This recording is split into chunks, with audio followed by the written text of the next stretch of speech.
David. What are the stages? Someone's just experienced a loss, whether it's a divorce or a loss of, as you said, a child or a parent or whatever, or a friend. Right. What are the stages? Then people feel guilty about feeling bad. What are the stages of grief? Well, there are no stages of grief. And let me just explain that. One of the principles that we teach is the myth of the 5 stages of grief that the whole world believes in. Oh. Kubler-Ross wrote a book, and I'm so glad you brought this up, in 1969.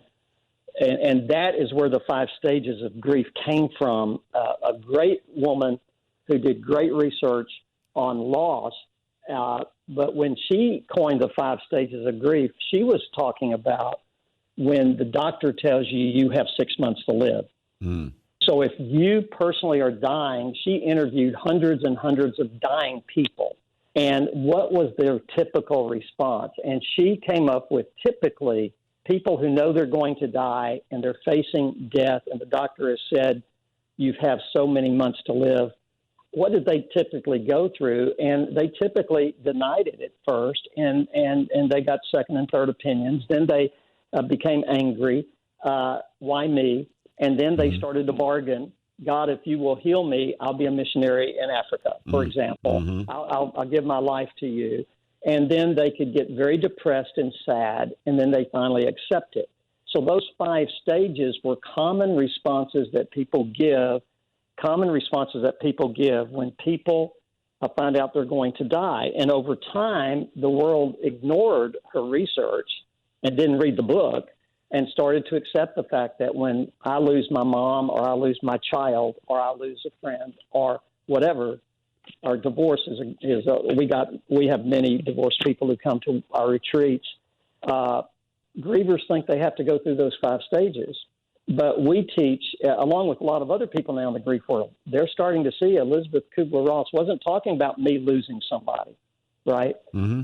That typically we see nobody who bargains with God once the funeral's done, right? Right. If the child goes in for surgery or a spouse, I might bargain with God. If you'll bring them through this, I'll serve you better. That's bargaining. But once somebody has died and is buried, we don't see anybody bargaining with God, right? Right.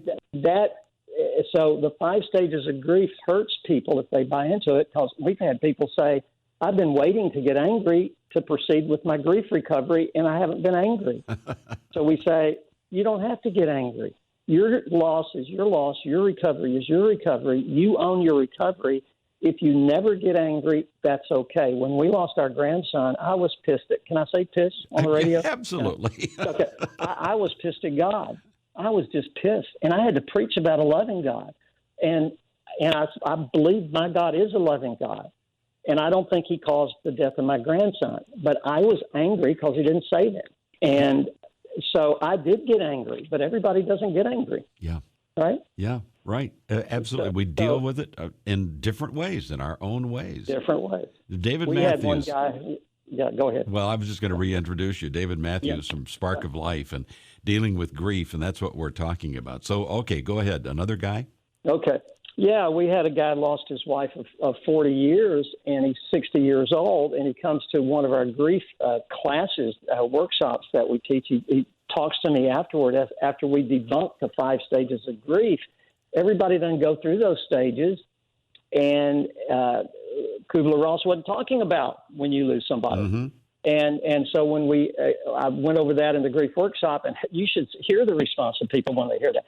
And he comes up to me and says, you can't believe what you just did for me. And I said, well, what did I do for you? And are you going to give me money? No, I didn't say that. And so he goes, he goes, I was waiting to get angry after my wife died.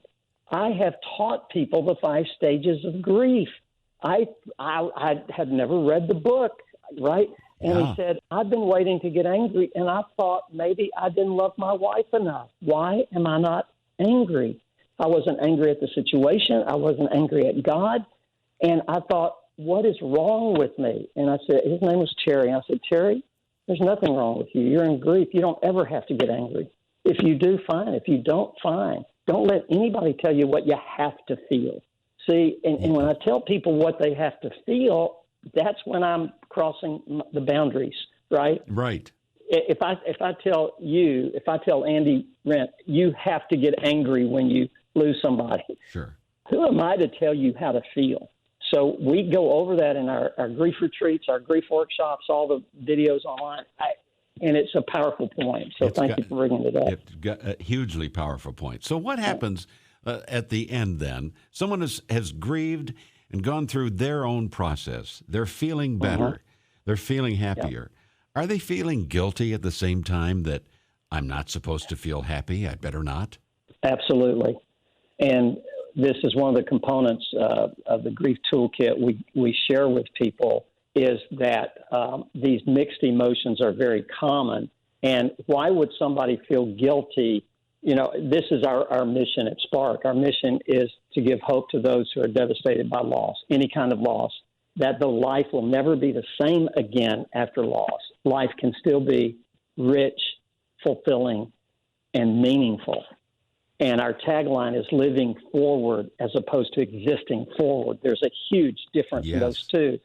And so we have this retreat, and on Thursday night at the retreat, people share their stories, and they get 2 minutes, because if we didn't put a time limit, we'd be there all night. So they get 2 minutes at the introduction. And so we had this family that lost a son to suicide. His brother was there, his fiance was there, and the two parents. And when they shared their story, the wife said, everybody heard about the story from her son.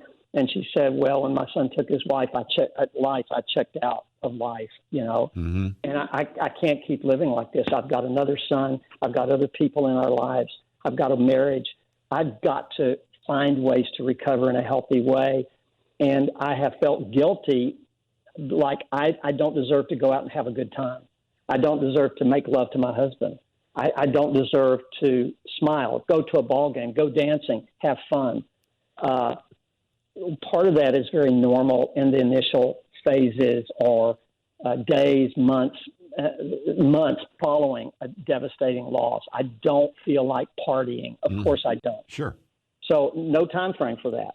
But we don't want people to stay stuck in the depths of the pit of grief for the rest of their lives, because it debilitates other relationships. It affects other relationships. And so she said, I'm here to have hope. I want to have fun again. I want to be able to laugh. I want to live with my pain, not get over it, live with it in a healthy way. And so she was on a great road to recovery right there. Her husband looked at me in a room of 16 people and said, I don't deserve to ever be happy again. I will never be happy again. I am destined for a sad life for the rest of my life. That's Thursday night. Why did he say that? His son had taken his life by suicide. If you've lost somebody you've loved to suicide, and I know many of your listeners have, okay? Right. The normal emotion is guilt. Why didn't I call them enough? Why wasn't I a better father? Why wasn't I a better husband, a friend? I should have noticed the signs. Sometimes there are no signs, visible signs. I should have been kinder. I should have visited my mom more, my dad more, or my son. And so this guilt reigns, and it can debilitate us. And so what we do at the retreat and in our workshops, we help people complete the incompletes of the past. And the reason that's important is because if I yell at my mom and the next day she dies, right, that's very mild. But if I'm a father who lost a child to suicide and I yelled at my son the day before he killed himself, or even if I didn't, even if I'm a pretty good father, I'm going to have guilt. And so what we help people do is, how do you deal with your guilt? You have to apologize. How do you apologize to somebody who has died? Well, you can write them a letter. You can apologize. But if I'm waiting for my loved one to come back from the grave and say, David, I forgive you, how long will I wait? Forever. Forever. And I'll be stuck in grief. Right. And I'll probably mess up other important relationships. So the guilt thing is, you nailed it on the head. I mean, you just nailed it. The guilt is a huge emotion that people feel, even in the best relationships, right? My mom and me had a great relationship, but I felt guilty. I yelled at her the day before she died. That's a true story. Wow. Wow. I yelled at her. She was living with us, dying of cancer. She wanted me to take off my hat indoors. She was from New Zealand and born in 1923. And that generation, if you know anybody in that generation, you don't wear a hat indoors. No. Right? You just don't. And I had my baseball cap on a Friday watching a ball game, because it's my day off. I didn't shave. I didn't wash my hair. And my mother is on me to take off my hat. And I said, Mom, it's our house. I'll wear my hat if I want to. Now, how did I feel when she died unexpectedly that night? How did I feel? Lousy.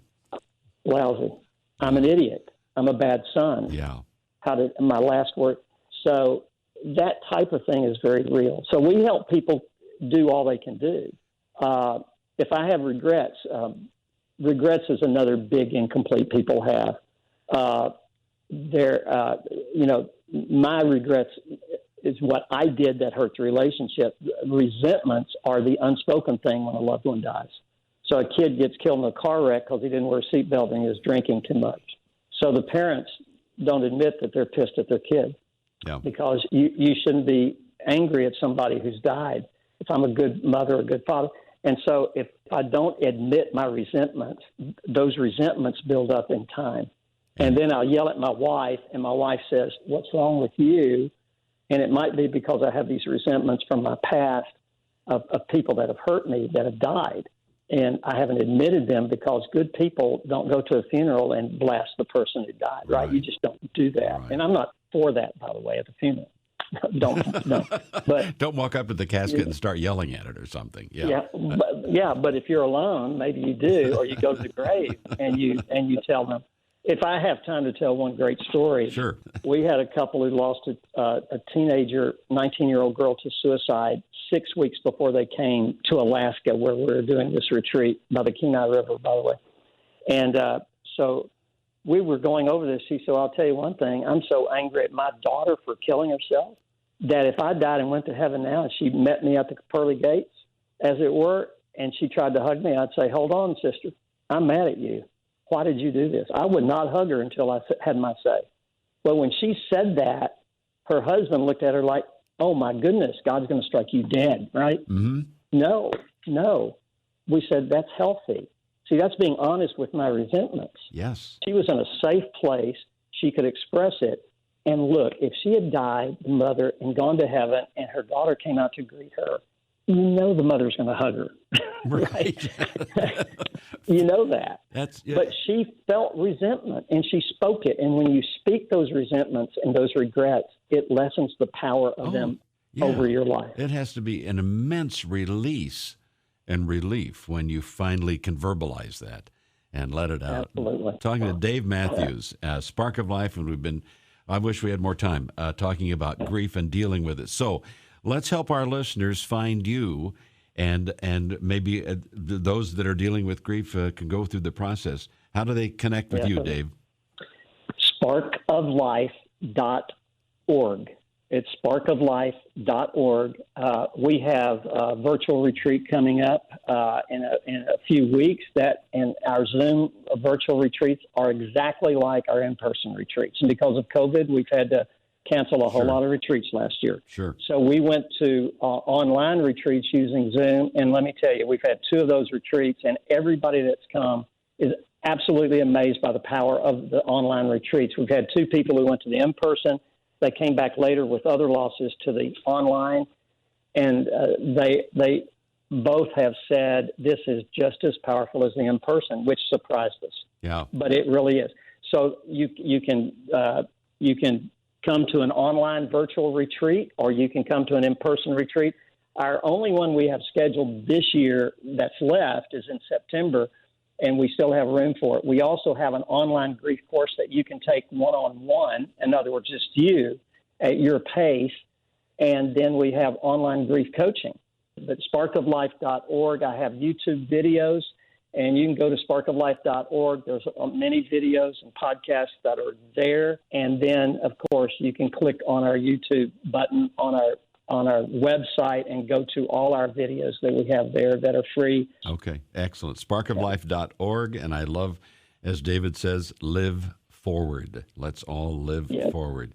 It's been a pleasure, David. Thank you so much, and I know our listeners have gained a lot. Well, thank you, Andy. It's been a pleasure, and thank you so much for spreading the word about healthy grief and grief recovery.